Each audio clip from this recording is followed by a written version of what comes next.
This episode of Shadiversity is brought to you by my legendary supporters on Patreon. If you'd like to support Shadiversity on Patreon, visit patreon.com/Shadiversity. There's a link in the description as well, just to help you out. Shadiversity. Greetings, I'm Shad, and I want to share a little bit of information with you about some awesome weapons that existed in the past that not many people know of. They're a bit obscure, they weren't used prevalently, and some of them are so obscure, a bit different, that you might have expected that they were just fantasy creations that you see in pop culture like movies, TV shows, and novels. And video games, can't forget the video games. But no, they actually existed, and in this episode we'll be looking at a sword called the Executioner Sword. And yes, there really was a sword in history that actually existed that was called the Executioner Sword, or we've named it the Executioner Sword in the modern day because that's the best, designation that we can give to it based on its use and function. First of all, the earliest known sword that was specifically designed in this way dates to 1540, so that's the 16th century, technically right after the medieval period, so this isn't actually a medieval sword. In fact, their most prominent period of use was during the 17th century. There were many courtrooms and town halls that actually had an executioner sword hanging on their walls, kind of like as the symbol of justice, or indeed a reminder of the more severe penalties of breaking the law. Some things that you'll notice right off the bat in regards to the Executioner Sword is its size. This is a big sword, and its distinct lack of a tip.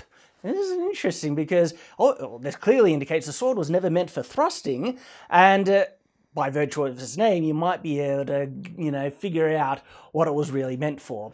Chopping, specifically chopping off people's heads. In fact, the Executioner Sword almost strikes me as the polar opposite of a certain type of sword, which I'll mention in a second, because when you have a sword, you have several functions that you can do out of it, and of course chopping and thrusting, but there are some swords that have certain qualities that are emphasized in its design to perform better at one of those categories. The Rapier, the one that I was just saying I'd get to, which I'm getting to now, is of course a sword emphasized to really just excel in the thrust, and to excel in the thrust, its cutting capacity has been reduced quite significantly. But then there are swords where their cutting potential has been increased by virtue of their design, and the thrusting, depending on how much of a cutting capacity they want out of their sword, will determine how less effective they will be able to thrust. The best example we can give of a type of sword that is just thrown thrusting and even, certain weight balances and stuff out the window to just go pure balls to the walls cutting power, it's the Executioner Sword, because it has a primary purpose and function, which is to cut, but do a proper cut. Like this is meant to cut through a human, not just cut into the flesh to the bone. This is a single hit kill sword. And of course, to help out in that regard, it's two-handed, because with two hands you get far more leverage in the swing. The other fact that's important to know about this sword, which is a little bit harder to see just by looking at it, is the fact that they are void of a distal taper. And a distal taper is the reduction in the width of the blade along the distal plane. So not the profile of the sword or looking at it from front on. Historical swords that were used for combat most often had distal tapers on them. This was a very important fact to reduce their weight and make them more usable, nimble in the wrist, to redirect their momentum. But the Executioner Sword, this isn't meant for combat. In fact, the additional weight on the upper portions of the blade would be very useful for its designed function. This is why, if you were to say add a tip to an Executioner Sword,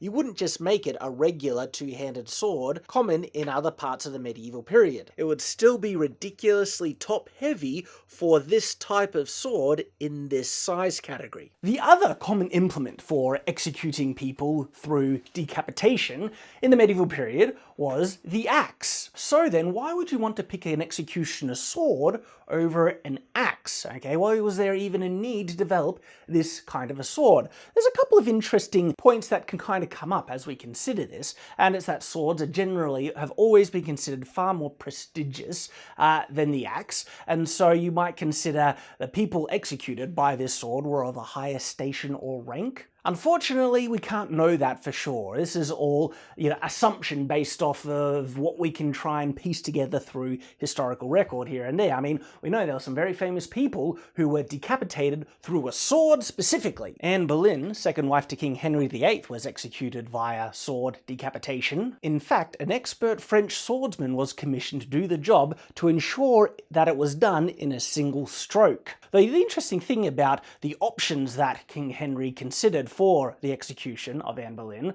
started with burning at the stake, and then lessened to decapitation by axe, and then lessened once again to decapitation by sword. And it was interesting that sword seemingly seems to have been considered a more merciful type of death. One of the theories I've read, which is an attempt to try and explain this comparison between sword execution versus axe execution, is that with sword execution it can be done with the person kneeling yet upright, and with axe execution they need to be leaning forward down. Being upright in a kneeling position is considered to be a more honourable way to die, because you are kind of kneeling as in prayer before God, whereas being killed bending over, you're being killed like an animal. One being the death of a God-fearing person, the other death of a lowly animal. I don't know how anecdotal this is, it's just a theory I've come across and haven't been able to substantiate it with any valid historical source, but it's certainly an interesting point to consider. Yet there is a more practical advantage for the executioner sword over an axe,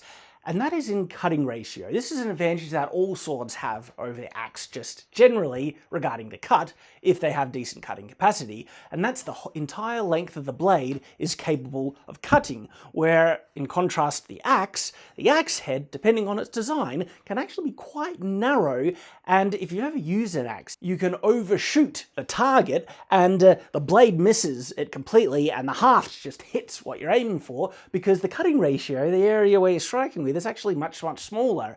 It's virtually impossible to do that with a sword unless you're like super close and you hit with the crossguard. What if it was only a partial miss, which is a lot easier to do with an axe than with a sword, okay, where half of the axe head goes through the person's neck, okay, and they're half decapitated, and what if they survive it for a short time, okay, and the pain that they would be in lying there on the chopping block with half their head attached?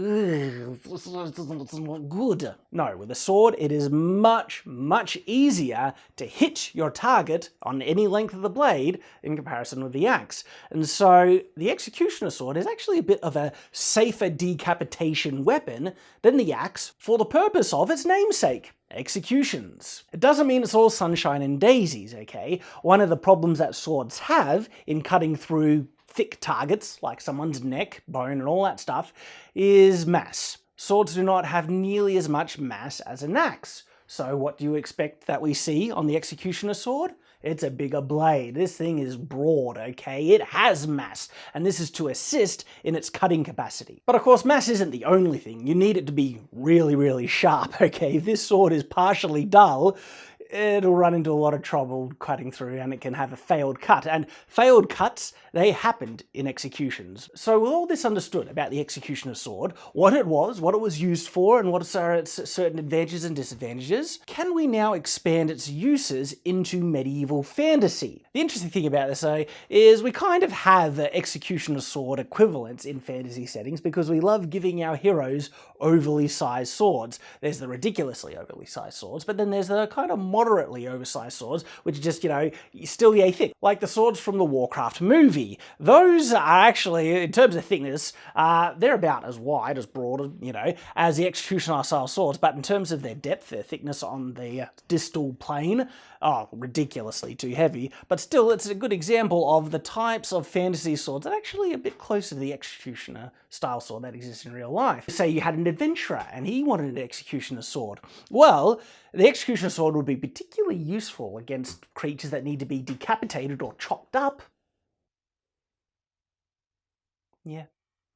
Yeah, I think this type of sword would actually be a much better zombie killing sword than other type of swords. And really, any type of monster that just needs to be cut up to be dealt with efficiently, Execution Sword is a great pick because again, you get those inherent advantages of heavy chopping capacity, kind of like an axe, but honestly, it's not as much of an axe. Axes still have more, but their chopping capacity is much greater than the average sword, and then they have the added advantage of their cutting ratio. Much easier to hit your targets with this type of weapon, so very useful for a particularly burly style of adventurer. Orcs would love this weapon, and really any type of creature that's particularly strong and still employs weaponry in their combat. So if the fantasy setting is already void of particularly broad-bladed swords, the Executioner Sword is a wonderful, historically authentic addition to liven up your fantasy settings and stuff. And there we go. This has been the Executioner Sword. It has been my privilege to introduce it to you if you have not known about it already. And if you have,